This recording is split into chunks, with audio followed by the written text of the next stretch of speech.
Nous nous recommandons entre tes mains, parle-nous. Nous voulons écouter comme écoutent les disciples.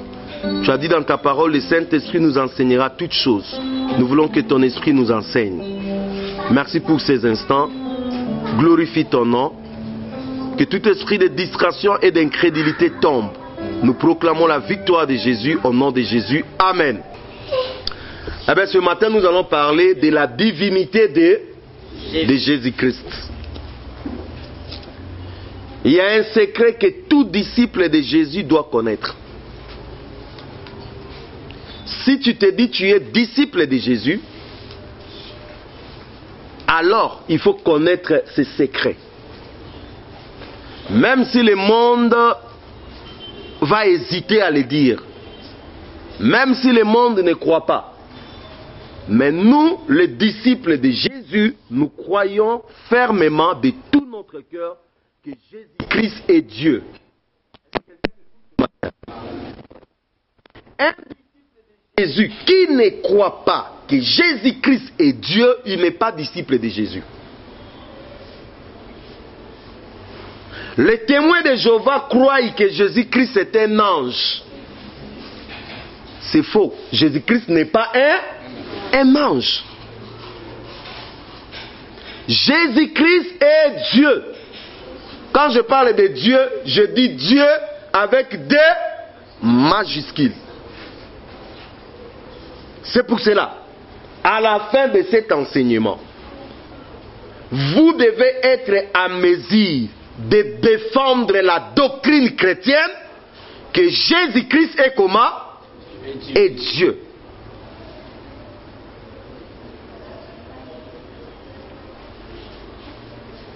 Tous les grands prédicateurs de la Bible ont parlé de la divinité de Jésus d'une manière ou d'une autre. Dans la Bible, partout, vous allez voir les traces que Jésus-Christ est comment? Est Dieu. Mais nous sommes dans une génération qui ne veut pas croire à la divinité de Jésus. Une génération rebelle. Quand vous leur parlez Jésus-Christ est Dieu, les gens ne croient pas. Il y a même les gens dans l'église qui ne croient pas que Jésus-Christ est Dieu.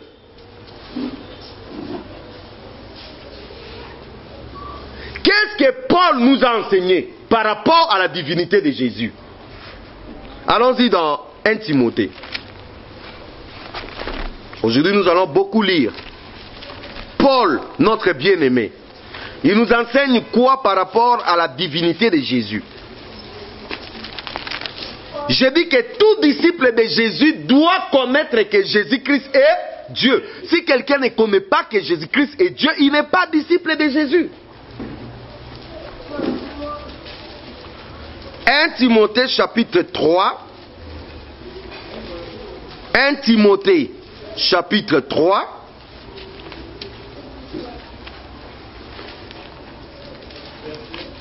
Versets 15 à 16. Alléluia. Écoute ce que la Bible dit calmement. Mais, si je tarde, tu sauras comment il te faut se conduire dans la maison de Dieu, qui est l'église du Dieu vivant, la colonne et l'appui de quoi? De la vérité. De la vérité. L'église est quoi? La colonne et l'appui de la vérité. C'est pour cela, quand dans une église les mensonges entrent, la raison d'être de cette église n'y est plus. Parce que l'église est la colonne et l'appui de quoi? De la vérité. C'est dans l'église où la vérité est cachée, révélée. C'est dans l'église, pas dans le monde. Paul continue à dire, et sans contredit, le mystère de la piété est comment? Est grand. Le mystère. Dans la Bible, il y a à peu près combien de mystères? À peu près 7 mystères. Des mystères, ce sont des choses cachées que Dieu lui-même prend soin de faire quoi? De nous révéler. Et parmi ces mystères, nous avons le mystère de la piété. On nous explique le mystère de la piété, c'est quoi? La Bible dit, Le mystère de la piété est comment? Est grand. Dieu a été manifesté en comment? En chair. Justifié par l'Esprit, vu des anges, prêché aux nations, crie dans le monde et élevé dans la gloire. Il s'agit de qui ici? Il s'agit de qui? De Jésus, non? Alors la Bible dit, Dieu s'est manifesté en comment? Jésus est qui? Dieu. Je pose la question, Jésus écrit. Dieu manifesté en quoi? Ouais. Maintenant, on va faire le débat comment que Jésus-Christ n'est pas Dieu. Le mystère de la piété est grand. Dieu a été manifesté en quoi? En chair. Et la Bible continue de dire, justifié par l'Esprit, vu des anges, prêché aux nations, crie dans le monde et élevé dans la gloire. Il s'agit de qui? De Jésus-Christ. Donc Jésus-Christ est comment? Dieu. Paul, lorsqu'il écrivait à propos de Jésus, il savait que Jésus-Christ était Dieu. Jean chapitre 1, nous allons lire quelques versets à partir du verset 1. Écoute ce que la parole de Dieu nous dit. Au commencement était là la parole. Et la parole était avec Dieu. Et la parole était Dieu. Elle était au commencement avec Dieu. Toutes choses ont été faites par elle. Et rien de ce qui a été fait n'a été fait sans elle. Toutes choses ont été faites par quoi? Par elle. Elle c'est quoi? La parole. La parole c'est qui? Voilà. La Bible dit, en elle était la vie, et la vie était la lumière du monde, des hommes. La lumière, lui, dans les ténèbres, et les ténèbres ne l'ont point. Qui est la lumière? Qui est la lumière? Il a dit dans la parole, il est qui? Je suis là. Voilà. Alors, maintenant, lisons le verset 14. Et la parole c'est qui? La parole c'est Dieu, non? La Bible dit au verset 14, et la parole a été faite chair. Chair là c'est qui? Jésus. Et la parole a été faite chair. Et elle a habité parmi nous, Emmanuel. Emmanuel veut dire qui? Donc elle a habité parmi nous, plein de grâce et de vérité. Et nous avons contemplé sa gloire, une gloire comme la gloire du Fils unique venu du Père. Jésus-Christ c'est qui? Il est Dieu. Dieu manifesté en quoi? En chair. Est-ce qu'il y a vraiment midi 14h pour comprendre ça? Il n'y a pas midi 14h, mes amis. Les musulmans disent oui, Jésus-Christ c'est Issa, un grand prophète. Jésus-Christ n'est pas un grand prophète. Jésus-Christ, il est Dieu. Est-ce que quelqu'un comprend? Amen. Ça c'est Jean. Donc Jean croyait et il nous a légué cet enseignement que Jésus-Christ est Dieu. C'est pour cela dans son évangile, il commence d'abord à remonter vers les origines divines de Jésus. Alléluia. Jean, il dit encore dans 1 Jean, il continue, lisons dans 1 Jean. 1 Jean, chapitre 5. 1 Jean, chapitre 5, écoutez ce que la parole de Dieu nous dit au verset 20.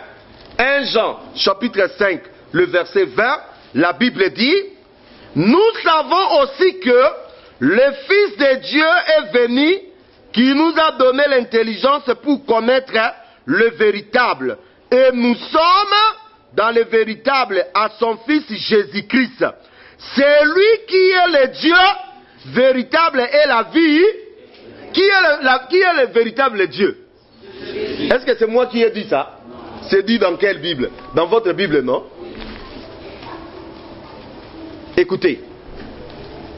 Tout disciple de Jésus doit comprendre et garder au fond de lui que Jésus-Christ est Dieu. Si quelqu'un ne comprend pas que Jésus-Christ est Dieu, il n'est pas disciple de Jésus.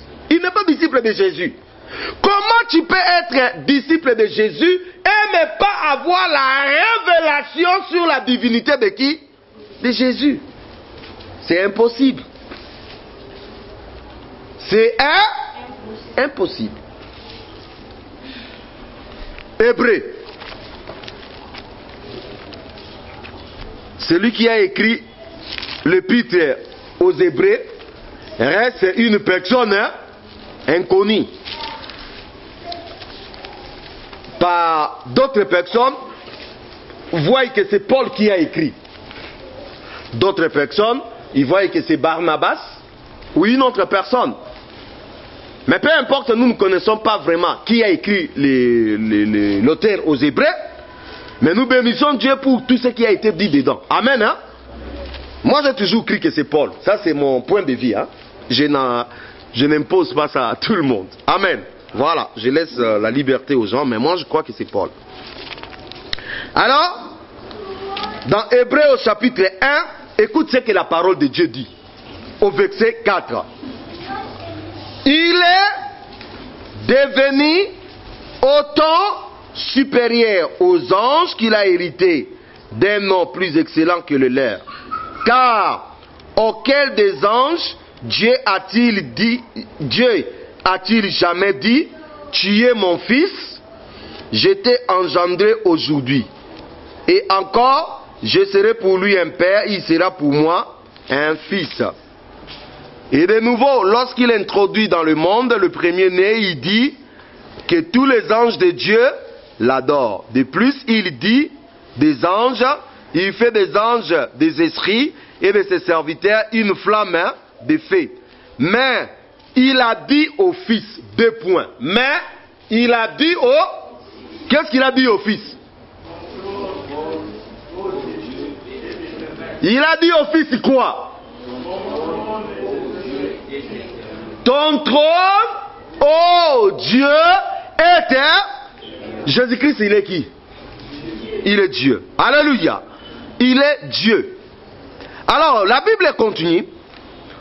Ton trône, ô Dieu, est éternel. Le sceptre de ton règne est un sceptre d'équité. Tu as aimé la justice et tu as haï l'iniquité. C'est pourquoi, ô Dieu, ton Dieu t'a oint. C'est pourquoi, ô Dieu, ton Dieu t'a oint d'une huile de joie au-dessus de tous tes collègues. Et encore, toi, Seigneur, tu as au commencement fondé la terre et le ciel, son ouvrage, et les cieux sont l'ouvrage de tes.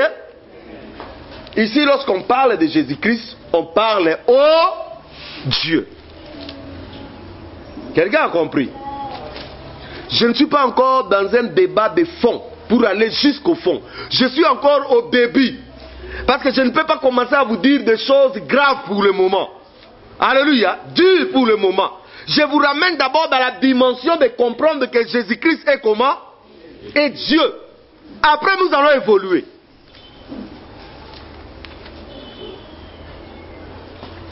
Vous avez compris Hébreu? Donc, tous les disciples savaient que Jésus-Christ, il était comment? Il était Dieu. Tous les disciples savaient. C'est seulement les disciples d'aujourd'hui, du 21e siècle, qui ne savent pas que Jésus-Christ est Dieu. Thomas. Qui connaît Thomas? Thomas, ce n'était pas n'importe qui, hein, mes amis.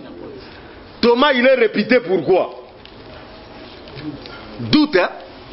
Thomas, il est réputé pour douter. Est-ce que votre Jésus-Christ là vraiment est Dieu? Est-ce qu'il a vraiment ressuscité? Allons interroger Thomas. Qu'est-ce que Thomas pense de Jésus? Il est disciple de Jésus, oui ou non? Bon, on va voir. Allons-y dans Jean. Jean, chapitre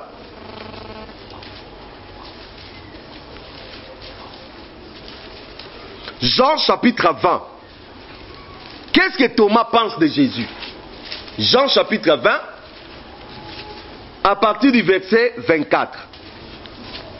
La Bible dit, Thomas, appelé Didyme, un des 12 n'était pas avec lorsque Jésus vint. Les autres disciples lui dirent donc, nous avons vu le Seigneur, mais il leur dit, si je ne le vois dans ses mains la marque des clous, et si je me mets mon doigt dans la marque des clous, et si je ne mets ma main dans son côté, je ne croirai point. 8 jours après, les disciples de Jésus étaient de nouveau dans la maison et Thomas se trouvait avec eux. Et Jésus vint, les portes étaient fermées, se présentant au milieu d'eux et dit, la paix soit avec vous. Puis, il dit à Thomas, avance ici ton doigt et regarde mes mains. Avance aussi ta main et mets-les dans mon côté et ne sois pas incrédule, mais crois. Verset 28, est-ce qu'on peut lire ça tous ensemble? 1, 2, 3. Thomas lui répondit, mon Seigneur et mon Dieu. Frère, il y a débat? Il n'y a pas de débat. Est-ce qu'il y a vraiment débat? Il n'y en a pas. Il n'y a pas débat. Hein? Thomas appelle ici Dieu qui? Jésus. Dieu a 2 minuscules? Non. Dieu en 2? Majuscule. Mon Seigneur et mon Dieu. Frère, Jésus-Christ est Dieu. Un disciple de Jésus qui ne sait pas que Jésus-Christ est Dieu n'est pas un vrai disciple de Jésus. Qui croit que Jésus-Christ est Dieu? Levez la main. Vous croyez, hein? Si quelqu'un ne croit pas que Jésus-Christ est Dieu, il n'est pas disciple de Jésus. Il est une autre chose, il est témoin de Jéhovah, mes amis. Il n'est pas disciple de Jésus. Il est dit Boundidia Congo. Il n'est pas Jésus, le disciple de Jésus. Il est l'église des Noirs. Il n'est pas disciple de Jésus. Il est musulman déguisé. Il n'est pas disciple de Jésus.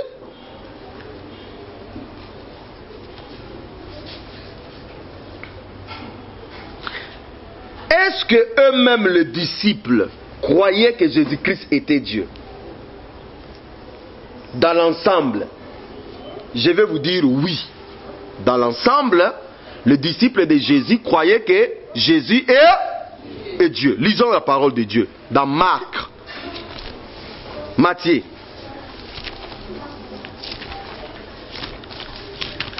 Dans Matthieu, au chapitre 14.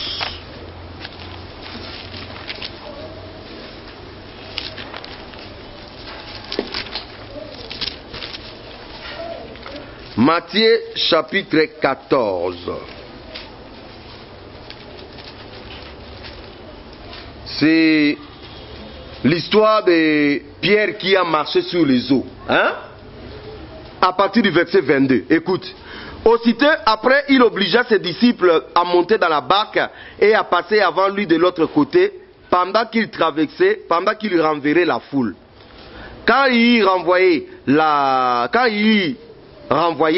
il monta sur la montagne pour prier à l'écart. Et comme le soir était venu, il était là seul. La barque, déjà au milieu de la mer, était battue par le flot, car le vent était contraire. À la quatrième veille de la nuit, Jésus alla vers eux, marchant sur la mer. Quand les disciples le vinrent marcher sur la mer, ils furent troublés et dirent, c'est un fantôme, et dans leur frayeur, ils poussèrent des cris.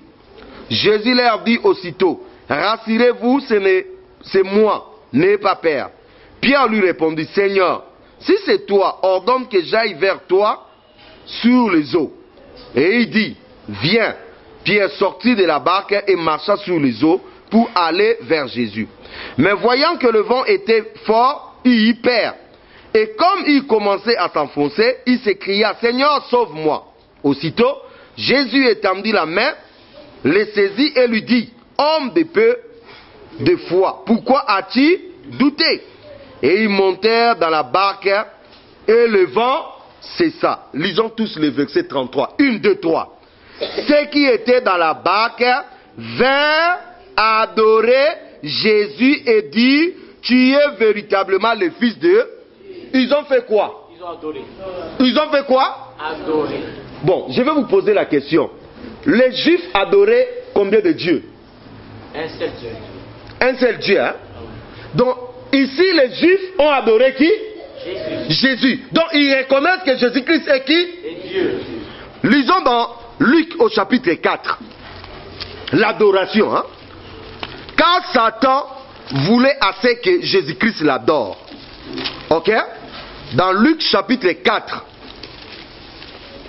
le verset 5. Le diable, l'ayant élevé, lui montra à un instant tout le royaume de la terre et lui dit: je te donnerai toute cette puissance et la gloire de ce royaume, car elle m'a été donnée, et je la donne à qui je vais. Si donc tu m'adores, si donc tu fais quoi?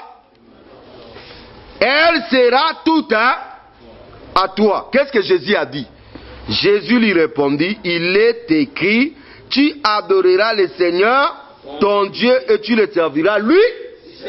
Le vrai juif, le vrai israélien, il adorait seulement qui?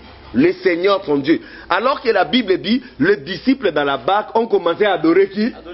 Adorer Jésus. Donc ils ont compris que Jésus-Christ, il était qui? Il était Dieu. Point barre.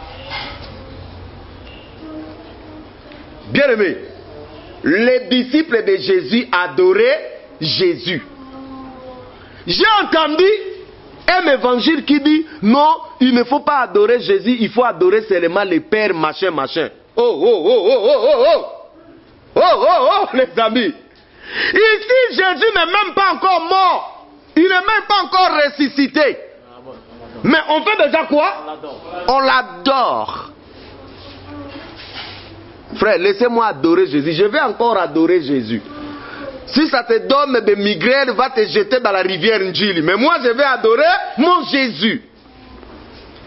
Si ça te donne des démangeaisons, c'est ton problème. Mais moi, je vais adorer mon Jésus. Jésus, je t'adore. Oh, Jésus, je t'adore. Oh, Jésus, je t'adore. Oh, tu es mon Dieu. Je viens de l'écrire tout de suite. Jésus, je t'adore. Oh, Jésus, je t'adore. Oh, Jésus, je t'adore. Oh, tu es mon Dieu. Ça vient là. Alléluia. Qui aime adorer Jésus? Qui aime adorer Jésus? Tu ne peux qu'adorer Jésus, mes amis. Tu ne peux qu'adorer Jésus. Donc, au-delà des disciples que nous avons cités, les Pierre, les Jean, tout le monde ont adoré Jésus. Ils ont reconnu qu'il était Dieu. Même Paul, qui n'était pas physiquement avec Jésus, quand il est venu, il a vite compris que Jésus-Christ, il était qui? Il était Dieu. Il a dit ça. Bon, le pharisien, mes amis, allons voir un peu du côté des pharisiens. Est-ce que les pharisiens comprenaient que Jésus-Christ disait qu'il était Dieu? Oui. C'est ça la grande question. Hein?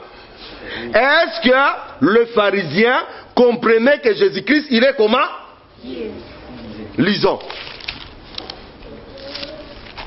Marc.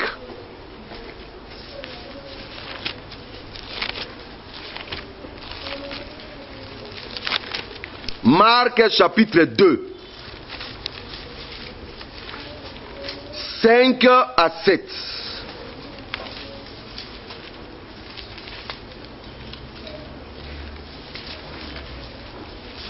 Marc chapitre 2. Commençons la lecture à partir du verset 1.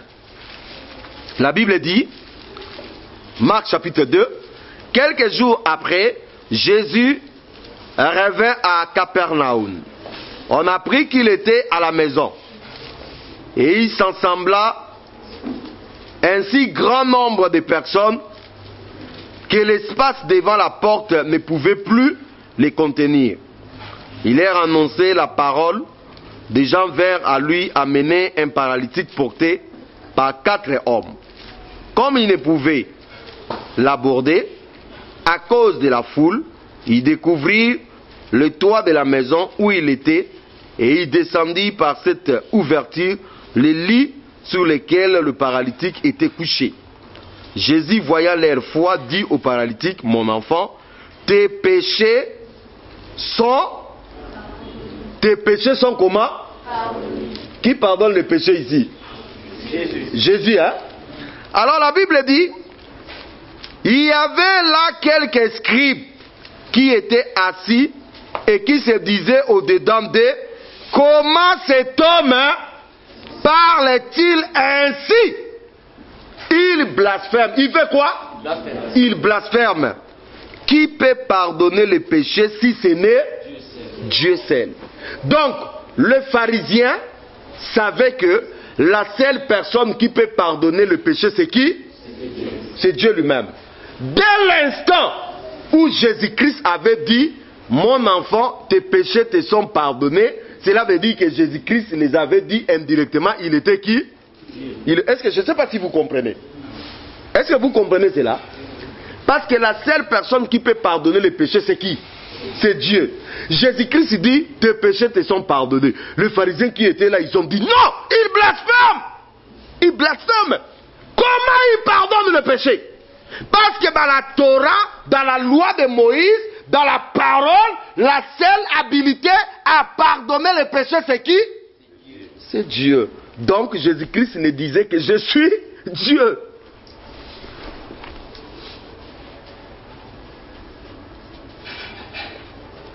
Qui comprend bien l'enseignement? Ça passe ou bien ça casse? Ça casse ce qui a cassé et ça passe. Alléluia. Jean, au chapitre 8. Frère, dis avec moi, Jésus-Christ est Dieu. Si tu ne veux pas aller te plonger dans la rivière Njili, mais laissez-moi adorer mon Jésus. Je vais continuer à prêcher que Jésus-Christ est Dieu. Jean au chapitre 8. Commençons la lecture à partir du verset. À partir du verset.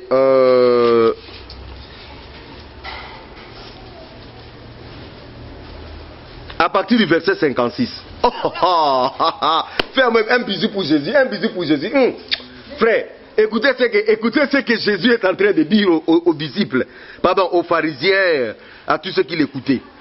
Il dit, au verset 56, Abraham, votre père. Abraham qui? Votre père. A tressailli de joie de ce qu'il verrait mon jour. Il a vu et il s'est. Écoutez ce qui est dit là. Il dit, Abraham, votre père, a tressailli de joie de ce qu'il verrait mon jour. Et puis il dit, il a vu et il s'est. Abraham, là, il a vécu à son époque. Il a vécu dans quelle époque? Bien des temps avant Jésus, physiquement. Ok? Frère, les Juifs réagissent. Ils disent, les Juifs lui disent, tu n'as pas encore 50 ans et tu as vu Abraham. Tu n'as pas encore combien? 50 ans. Et tu dis, tu as vu quoi? Est-ce que je ne sais pas si vous comprenez le débat entre les Juifs et Jésus? Dans le débat entre les Juifs et Jésus, il y avait des non-dits. Je ne sais pas si vous comprenez. Il y avait des choses qu'il ne disait pas, mais il faisait quoi? Il se comprenait. Est-ce que Jésus-Christ a dit ici que moi je vis Abraham? Non. Mais la façon dont il a parlé, ces gens ont compris qu'il a dit, il a vu déjà qui? Abraham. C'est pour cela qu'ils ont réagi comme ça. Ils ont dit, monsieur, tu n'as même pas encore 50 ans. Et tu es en train de dire quoi? Abraham a vu ton jour. Jésus, il continue. Ah, il aime bien ça. Il dit, Jésus leur dit, en vérité, je vous le dis, avant qu'Abraham fût,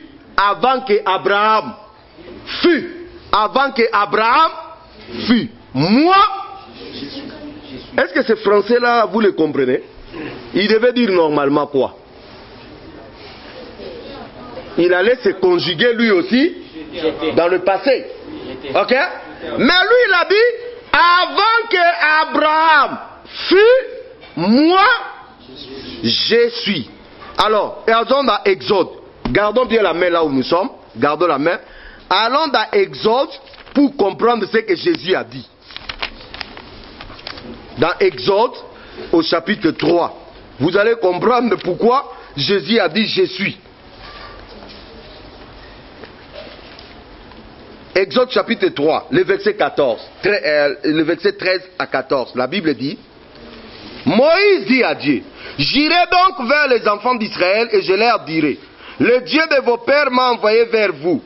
Mais s'ils me demandent quel est son nom, quel leur répondrai-je? Dieu dit à Moïse, je suis celui qui suis.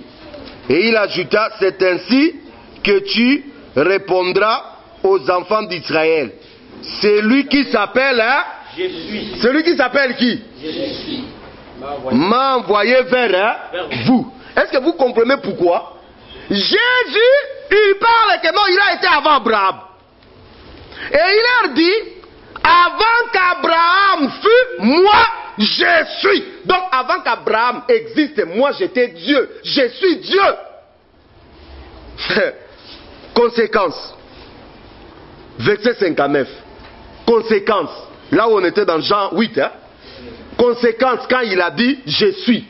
Hein? Avant qu'Abraham fût, moi je suis. Vous savez la conséquence de ça?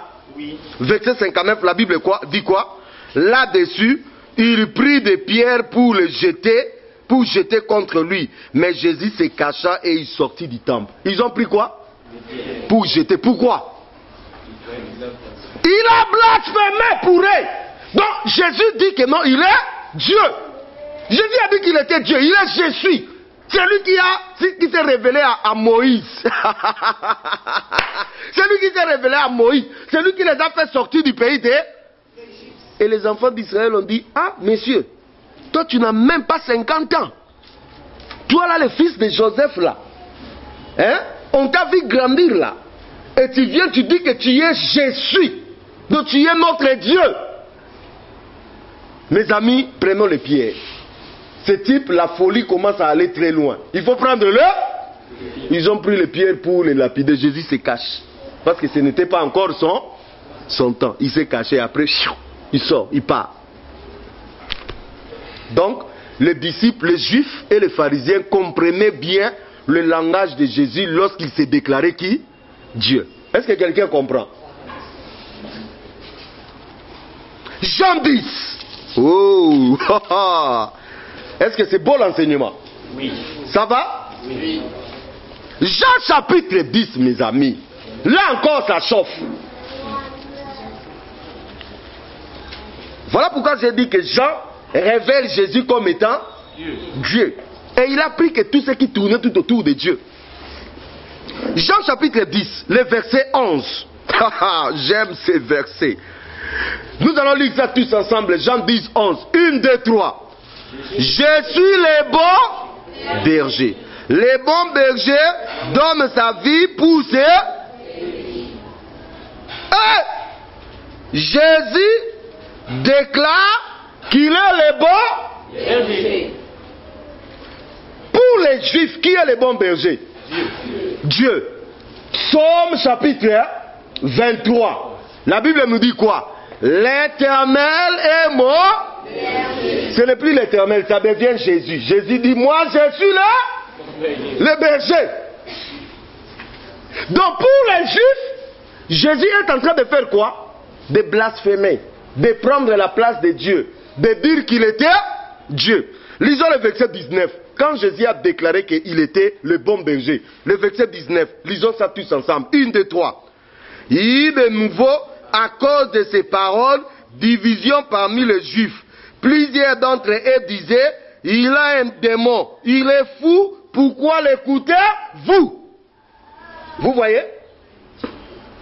Vous voyez, hein? Quand Jésus a dit il est le bon berger, les disciples ont dit, oh, les Juifs disent, mais le bon berger c'est Dieu l'Éternel, c'est lui le bon berger. Donc cet homme, il a un démon. Nous avons pris le temps de le suivre. Il est en train de dire qu'il est Dieu. Oh, lui là, il ne peut pas être Dieu. Donc par conséquent, il a quoi? Il a un démon qui est en train de l'envoûter. Il comprenait le langage de Jésus. Seulement les disciples d'aujourd'hui ne comprennent pas le langage de Jésus. Jean chapitre 10. Oh, faisons encore un autre coucou à Jésus. Bisous à Jésus. J'aime Jésus. Jean chapitre 10. Lisons le verset 30. Jésus, il s'est bien provoqué. Lisons le verset 30. Jésus dit, moi et le Père, nous sommes un. Alors les Juifs prirent de nouveau des pierres pour le faire quoi? Les lapider. Jésus leur dit, je vous ai fait voir plusieurs bonnes œuvres venant de mon Père, pour laquelle me lapidez-vous? Les Juifs lui répondirent, ce n'est point pour les bonnes œuvres que nous te lapidons, mais pour un blasphème, et parce que toi, qui es un homme, tu te fais comment? Dieu! Est-ce que vous comprenez? Il dit, nous te lapidons pas parce que tu as guéri les gens.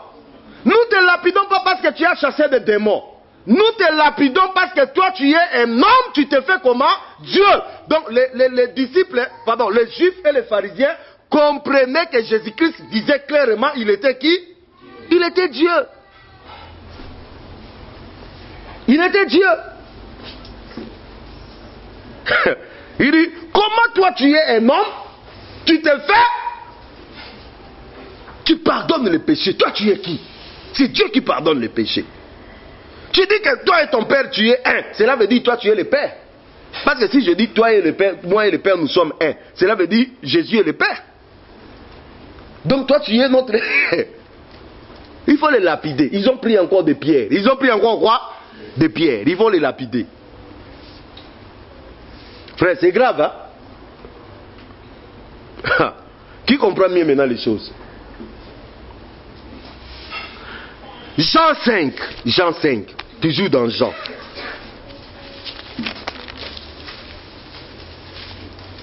Jean 5.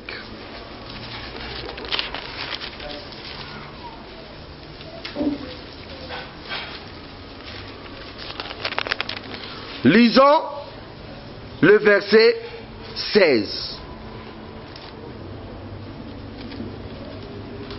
La Bible dit,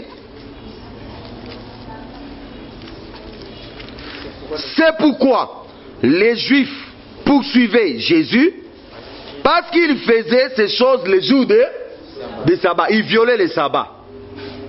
Alors pour arranger tout ça, il dit aux Juifs, moi je suis le maître de qui? Sabbat. Donc je suis au-dessus de sabbat. Qui est au-dessus de sabbat?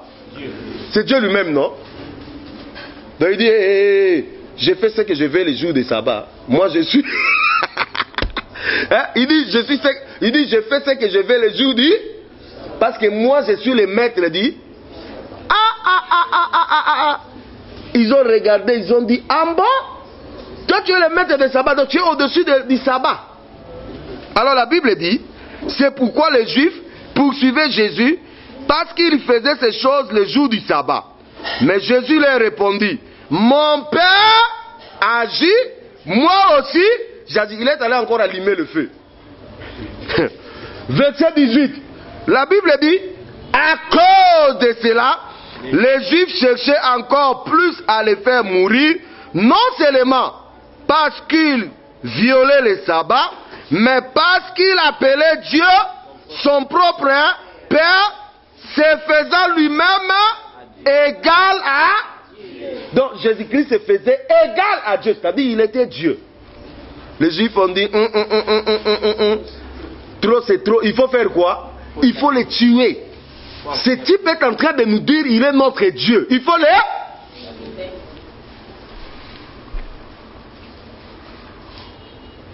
Donc vous comprenez que Jésus-Christ est Dieu.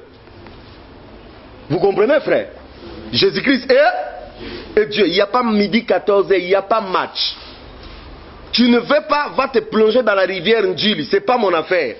Laisse-moi prêcher Jésus-Christ est Dieu. Si tu refuses, tu peux faire aussi ta vidéo, tu mets sur l'internet, il n'y a pas mon problème. Mais moi, je prêcherai que Jésus-Christ est Dieu.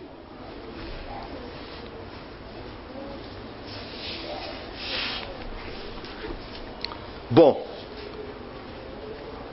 Jésus-Christ, dans Apocalypse, il se révèle comment? Entre nous. Jésus-Christ lui-même, hein? Lui-même, dans Apocalypse, il se révèle, hein? Comment? Allons-y dans Apocalypse. Comme ça, personne ne dira que non, non, Jésus-Christ lui-même. Non, non, non. Allons dans Apocalypse. 22.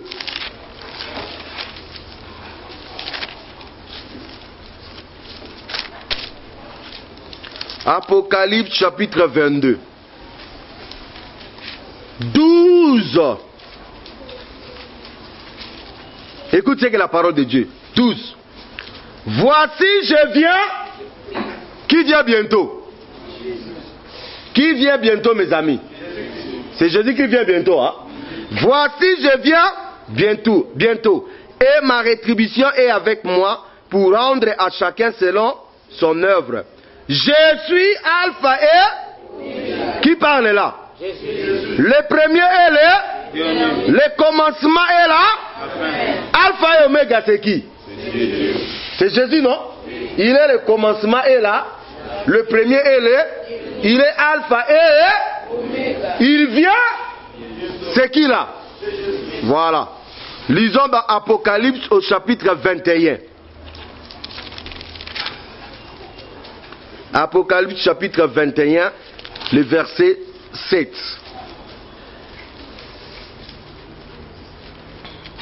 La Bible dit,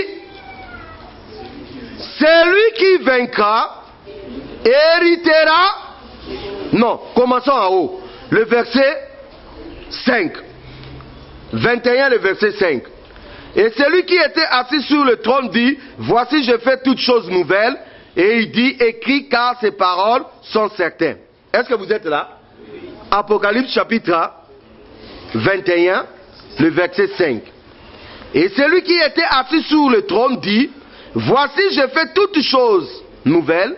Et il dit, écris car ces paroles sont certaines et véritables.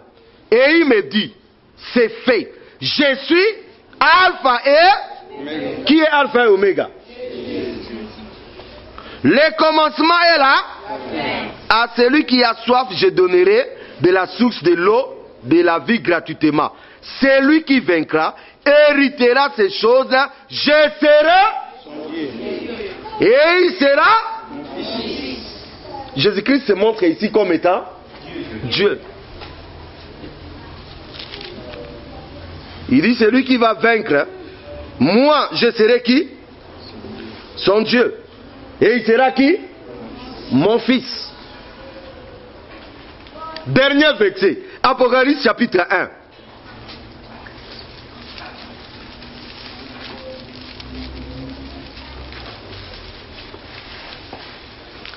Apocalypse chapitre 1, le verset 7. La Bible dit,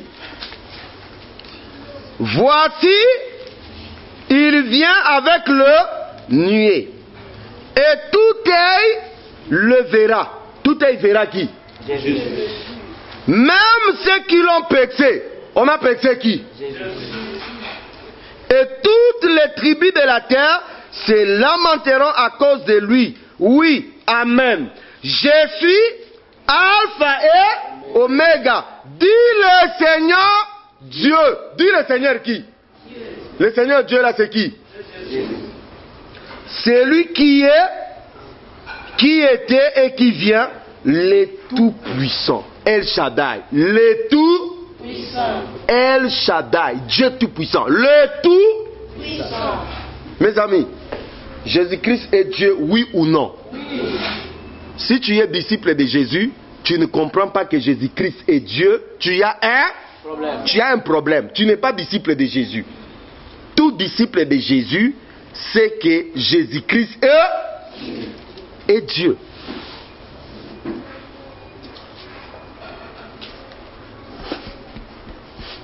Amen. Amen. Je ne vais pas vous bombarder beaucoup, je m'arrête là pour aujourd'hui. Là, vous êtes en train de goûter sur la divinité de Jésus. La divinité de Jésus. Jésus-Christ est Dieu. Le vrai Dieu, le véritable Dieu, c'est lui. Divinité de Jésus. J'aime. Est-ce qu'on peut vraiment adorer ce Jésus? Hein? Oui, Comme ce jour-là, les disciples ont adoré Jésus. Hein? On a encore quelques temps. Hein? Oh, on a encore 30 minutes pour terminer. Est-ce qu'on peut... Vous le faites papier là? Est-ce qu'on peut vraiment adorer? Jesus.